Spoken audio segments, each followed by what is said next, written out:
நம்ம Instagram channel open பண்ணியிருக்கிறோம். அந்த இன்ஸ்டாகிராம் சேனலை ஜாயின் பண்ணினா மறக்காம ஜாயின் பண்ணிக்கோங்க. அதனுடைய லிங்க் இந்த வீடியோ கீழே இருக்கு. யூடியூப்ல சாதிக்கணும்னு நினைக்கக்கூடிய தமிழ் பேசும் அனைத்து நல்ல உள்ளங்களுக்கும் என் அன்பார்ந்த வணக்கம்.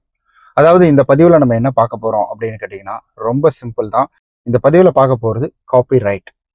இப்ப நிறைய பேர் இன்னும் ஆத்தென்டிகேஷன் கண்டென்ட் அப்படின்ற ஒரு விஷயத்துக்குள்ள மாட்டிக்கிட்டு இருக்காங்க. ஸோ ஈவன் மீ, ஸோ எல்லாருமே இன்க்ளூடிங் மீ எல்லாருமே வந்துட்டு இதுல மாட்டிக்கிட்டு இருக்கோம். அதே போல இந்த காப்பிரைட் இஷ்யூ அப்படின்றதையும் மாற்றாங்க நிறைய பேர். அதுக்காக தான் இந்த ஒரு பதிவு அப்படின்றத உருவாக்கியிருக்கேன். ஸோ ஃபர்ஸ்ட் நமக்கு காப்பிரைட் வந்துட்டா நம்ம என்ன பண்ணணும்? ஸோ இதுல நிறைய விஷயங்கள் இருக்கு, அதையும் சொல்லிடுறேன். காப்பிரைட் இருக்கு, காப்பிரைட் ஸ்ட்ரைக் இருக்கு. ஸோ வந்துட்டு ஸ்ட்ரைக் டைரக்டா வந்துட்டு கம்யூனிட்டி கைட்லைன்ஸ் அப்படின்றது இருக்கு. அப்புறம் இன்னும் ஆத்தென்டிகேஷன் கண்டென்ட் அப்படின்றது வந்துட்டு இப்போ புதுசா வந்திருக்குது. ஸோ இந்த ஆத்தென்டிகேஷன் கண்டென்ட் அப்படின்றது தான் வெறுப்பேத்துக்கிட்டு இருக்குது. ஓகே, எனிவே, ஸோ ஏதாவது தப்பு பண்ணா பரவாயில்ல, என்னடா லோ வேல்யூ கண்டென்ட் இவ்வளோ வேலை பார்க்குறீங்க அப்படின்ற மாதிரி தான் இருக்குது. கொஞ்சம் கஷ்டமா தான் இருக்கு. பட் இருந்தாலும் பரவாயில்ல. ஒண்ணுமே இல்லாதப்பயே நம்ம வந்துட்டு ஃபீனிக்ஸ் பறவை மாதிரி வந்துட்டோம். ஸோ இப்போ நமக்கு எல்லாமே தெரியும் நமக்கு இதை பற்றி. அப்புறம் நம்ம ஏன் வர முடியாது அப்படின்றதான். ஸோ நம்ம சேனல் ரெகுலராக ஃபாலோ பண்றவங்களுக்கு தெரியும், நம்மளோட ஆன்மீக சேனலுக்கு இன்னும் ஆத்தென்டிகேஷன் கண்டென்ட் அப்படின்னு சொல்லிட்டு வந்துருச்சுன்னு சொல்லி. ஏன் இதை யூடியூப் இப்போ இவ்வளோ சிவியரா பார்த்துட்டு இருக்காங்கன்றது கண்டுபிடிச்சிட்டேன். அடுத்த வீடியோ வரும். ஓகே, அதாவது இந்த பதிவுல நம்ம பார்க்க போறது என்னன்னா காப்பிரைட். ஸோ காப்பிரைட் அப்படின்றதுனா என்ன? காப்பிரைட் அப்படின்றது இப்ப நான் வீடியோ போட்டுட்டு இருக்கேன்ல, இந்த வீடியோவை நீங்க எடுத்து உங்க சேனல்ல போஸ்ட் பண்றதுக்கு பேர் தான் காப்பிரைட். அதையும் இதை நீங்க ஜஸ்ட் பார்த்துக்கிட்டு மட்டும் இருக்கிறீங்க அப்படின்னு கேட்டீங்கன்னா கிடையாது. நீங்க என்ன செய்றீங்கன்னா, இந்த ஒரு வீடியோவை பணத்துக்காக ஷேர் பண்றீங்க.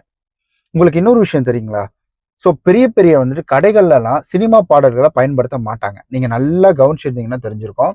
சினிமா பாடல்களை பயன்படுத்த மாட்டாங்க. அது ஏன்னு என்னைக்காவது யோசிச்சிருக்கீங்களா? ஸோ அது கமர்ஷியல் ரீதியா யூஸ் பண்றதுக்கான வழிகள் இருக்கு.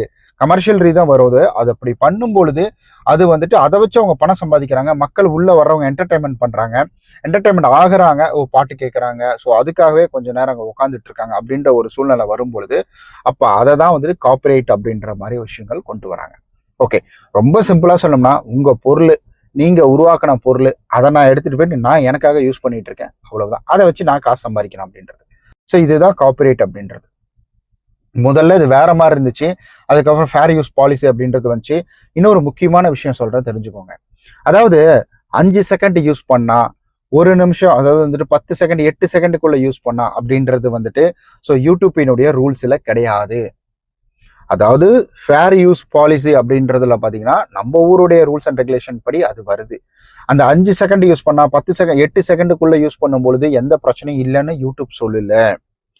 அந்த கண்டென்ட் ஓனர் அவங்க காப்பிரைட் இஷ்யூ கொடுத்தாங்க அப்படின்னா அதை நீங்க சரியா பயன்படுத்தல, அதை நீங்க வச்சு வேற விதமா பயன்படுத்துறீங்க, இல்லை அப்படியே யூஸ் பண்றீங்க அப்படின்ற பட்சத்துல அவங்க காப்பிரைட் கிளைம்கான விஷயங்களை கொடுத்தாங்கன்னா ஸோ இந்த இடத்துல வரும். அண்ட் அதே போல இந்த காப்பிரைட் அப்படின்றத பாத்தீங்கன்னா ஸோ நீங்க வந்துட்டு வேற யாருக்கும் கொடுக்க முடியாது. நீங்க யாருக்கும் கொடுக்கலாம், காப்பிரைட் கொடுத்து அந்த வீடியோ தூக்க வைக்கலாம், இல்ல வந்துட்டு ஒழுங்கா அந்த வீடியோக்குள்ள என்னை பத்தி சொல்லு அப்படின்ற மாதிரி சொல்லலாம். அவ்வளவுதான் பண்ண முடியுமே தவிர ஸோ இந்த காப்பிரைட்டை வச்சு உங்களால பணம் சம்பாதிக்க முடியாது. அதாவது இந்த காப்பிரைட்டை வச்சு நான் இந்த வீடியோவை உருவாக்கி போடுறேன், அந்த வீடியோ வந்துட்டு வேற யாராவது எடுத்து பயன்படுத்துறாங்க, இப்ப அந்த வீடியோக்கு வரக்கூடிய ரெவன்யூ எனக்கு வரணும், அது கிடையாது. அதுக்குன்னு தனியா ஒரு கம்பெனி இருக்கிறாங்க போல, அவங்க தான் இந்த வேலையை பாக்குறாங்க. இல்ல பெரிய நிறுவனமா மாறும் பொழுது அது கண்டிப்பா இந்த வேலை அப்படின்றது பார்க்கும். எனக்கு தெரிஞ்சு தனியா தான் இருக்கிறாங்கன்னு நினைக்கிறேன். அதுக்கு தனியா ஒரு ஆர்கனைசேஷன் அப்படின்றது இருக்கிறாங்க, அவங்க தான் இந்த வேலையை பாக்குறாங்க. ஏய், என் ஆள் பயன்படுத்துற வீடியோ நீ பயன்படுத்துறியா, காசு கொடுறா அப்படின்னு. சரி, நீ யூஸ் பண்ணிக்கோ, அந்த காசெல்லாம் என் பாஸ்க்கு போயிடும் அப்படின்ற மாதிரி வந்துட்டு அதுல பாஸ் ஒரு சம்பளம் அப்படின்றது வந்து கொடுத்துருவாரு. ஸோ இப்படிதான் வந்துட்டு இருக்குது. ஸோ நம்மளால டைரக்டா நம்ம காப்பிரைட் கொடுத்து அதை வந்துட்டு நம்ம யூஸ் பண்ணிக்க முடியாது. ஸோ இது சரி, ஓகே. இப்போ எனக்கு காப்பிரைட் வந்துடுச்சு, நான் அந்த வீடியோவை டெலீட் பண்ணுமா உடனே அப்படின்னு கேட்டிங்கன்னா இதுதான் தவறானது. காப்பிரைட் வந்தா அது பெரிய பிரச்சனை கிடையாது. காப்பிரைட் அப்படின்றது பார்த்தீங்கன்னா அந்த ஒரு வீடியோவில் பயன்படுத்தின ஒரு கிளிப்புக்காக மட்டும்தான். ஏன்னா எனக்கு நிறைய காப்பிரைட் அப்படின்றது வந்துருக்கு. ஃபர்ஸ்ட் ஆஃப் ஆல் முதல்ல ஸோ அதான் ஆன்மீக சேனல் அந்த கூகுள் இருந்து பிக்சர் எடுக்கிறோம் பார்த்தீங்களா, அந்த கூகுள் அவன் தான் வச்ச ஆப்பு அப்படின்ற மாதிரி. ஸோ அந்த பிக்சர் அப்படின்றதுல வந்துட்டு எனக்கு காப்பிரைட் வரும். அப்புறம் என்ன பண்ணுவேன், அந்த பிக்சரை மட்டும் ரிமூவ் பண்ணிடுவேன், அந்த பிக்சரை மட்டும் மறைச்சிடுவேன், இல்லை ரிமூவ் பண்ணிடுவேன். ஆன்மீக சேனல் வீடியோ கேட்டீங்க, ஸோ சேனலுடைய பேர் சொல்லுங்கன்னு கேட்டீங்க. கண்டிப்பா நான் சொல்றேன். ஆக்சுவலி என்னன்னா, இப்போ அந்த ப்ராசஸ் நடந்துட்டு இருக்குல்ல, நான் எல்லா வீடியோவையும் வந்துட்டு ஹைட் பண்ணிட்டு இருக்கேன். அது குழப்பிடக்கூடாது அப்படின்றதுக்காக அது எல்லாத்தையும் டோட்டலா மேக்ஸிமம் இப்போ 500 சம்திங் வந்துட்டு பண்ணிட்டேன். இப்போ மேக்ஸிமம் வந்துட்டு எல்லாத்தையுமே ஹைட் பண்ணிட்டு இருக்கிற வீடியோ வச்சு நான் அதை உங்களுக்கு ஷேர் பண்றேன். கண்டிப்பா ஷேர் பண்ண ஷேர் பண்ணாம இருக்கணும். ஏன்னா என்ன பார்க்கும்போது உங்களுக்கு ஒரு மோட்டிவேஷனல் வரும் அப்படின்னா கண்டிப்பா நான் ஷேர் பண்ணுவேன் நான். ஏன்னா என்கிட்ட நிறைய பேர் கேட்டீங்க. ஸோ இந்த மாதிரி வந்துட்டு பிரதர் நாங்க அதை பார்த்தா நாங்க கொஞ்சம் மோட்டிவேஷன் ஆக மாட்டோமா அப்படின்ற மாதிரி கேட்டீங்க. அதுக்காகவே நான் உங்களுக்காக கொடுக்குறேன். சரி ஓகேங்க. அதாவது இப்போ காப்பரேட் வந்திருக்கு. அப்ப நான் என்ன பண்ணுவேன்னா அந்த காப்பரேட் எப்படி வந்திருக்குன்றத பார்ப்பேன். என்டையர் வீடியோக்கு வந்திருக்குதா இல்ல வந்துட்டு அந்த பர்டிகுலர் பார்ட்டுக்கு மட்டும் வந்திருக்குதா அப்படின்றத பார்ப்பேன். ஸோ நீங்க அதையும் பார்க்கணும். அதில் டேக் ஆக்ஷன் அப்படின்ற மாதிரி ஒரு ஆப்ஷன் இருக்கும். நீங்க அந்த ரிவ்யூ ஆப்ஷன் இருக்கும். நீங்க YT ஸ்டுடியோ டேஷ்போர்ட்ல போனீங்கன்னா, அதாவது சிஸ்டம்ல லாகின் பண்ணீங்கனாலே அதுலேயே வந்துடும். இப்போ ஆப்லேயே வந்துடும். YT ஸ்டுடியோ ஆப்லேயே வந்துடும். யூடியூப் ஸ்டுடியோ இருக்கு பார்த்தீங்கன்னா அதுலேயே வந்துடும். அதில் நீங்க வந்துட்டு அதை ஜஸ்ட் கிளிக் பண்ணணும். அதை கிளிக் பண்ண உடனே அந்த கீழே பார்த்தீங்கன்னா உங்களுக்கு ஒரு ஆப்ஷன் காமிக்கும். அதாவது வந்துட்டு அந்த வீடியோ பிளே பண்ண விட்டுட்டு முடிஞ்சா நான் பிக்சர் ஆட் பண்றேன். அந்த வீடியோ பிளே பண்ண விட்டுட்டு ஸோ அந்த சைட்ல வந்து ஒரு பாக்ஸ் மாதிரி வந்து கன்வெர்ட் பண்ணியிருப்பாங்க. அந்த பாக்ஸ் சைட்ல பார்த்தீங்கன்னா அந்த சின்ன பாக்ஸ் மாதிரி கன்வெர்ட், அந்த கேப், அந்த பிட்வீன் கேப்புக்குள்ளதான் அந்த ஒரு காப்பரேட் அப்படின்றது ஒளிஞ்சிக்கிட்டு இருக்குது. அப்போ அதை மட்டும் நம்ம தூக்கிடணும். அதை தூக்கிட்டாலே போதுமான ஒன்று தான். ஸோ நான் இதை ஆல்ரெடி வீடியோவும் போட்டிருக்கேன். நான் பார்க்கலைன்னா பாருங்க, தேடி நான் கீழே லிங்க் கொடுக்குறேன். ஸோ அந்த பிட்வீன் கேப்பை மட்டும் நீங்க தூக்கிட்டாலே போதுமான ஒன்று தான். நீங்க என்டையர் வீடியோ டெலீட் பண்ணணும், இல்லை அந்த வீடியோ பிரைவேட் போடணும், இல்ல அன்லிஸ்ட்ல வைக்கணும் அப்படின்ற அவசியம் கிடையாது. நீங்க டெலீட் பண்ணிட்டீங்கன்னா அக்செப்ட் பண்ணதா அர்த்தம். இல்ல அதை ரீப்ளேஸ்மெண்ட் பண்ணிக்கோங்க, இது பெரிய தப்பு கிடையாது, நீங்க முன்னும் கவலைப்படுத்தவில்லை, நாங்க ரீப்ளேஸ்மெண்ட் பண்ண வைக்கிறோம் அப்படின்ற மாதிரி. இல்ல பெரிய நிறுவனங்கள்லாம் கொடுத்துருக்காங்கன்னா அந்த வீடியோவை தூக்கிடுவாங்க. அந்த மாதிரிலாம் எனக்கு நடந்திருக்குது. அப்படியும் வரும். அது ரொம்ப ரேருங்க. அது மோஸ்ட்லி யாருக்கும் வராது. இது வேற இங்க வச்சுட்டேன்,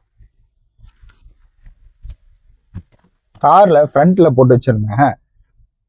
ஓகே, அதாவது அந்த மாதிரி வந்துட்டு ஸோ ஏன்னா அந்த வெயில் இது பட்டு கண்ணில் ஒரு மாதிரி அடிக்குது, அதனால தான் போட்டேன். ஸோ அந்த மாதிரி வந்துட்டு நீங்க காப்பரேட் வந்தா கவலைப்பட வேண்டிய அவசியம் கிடையாது.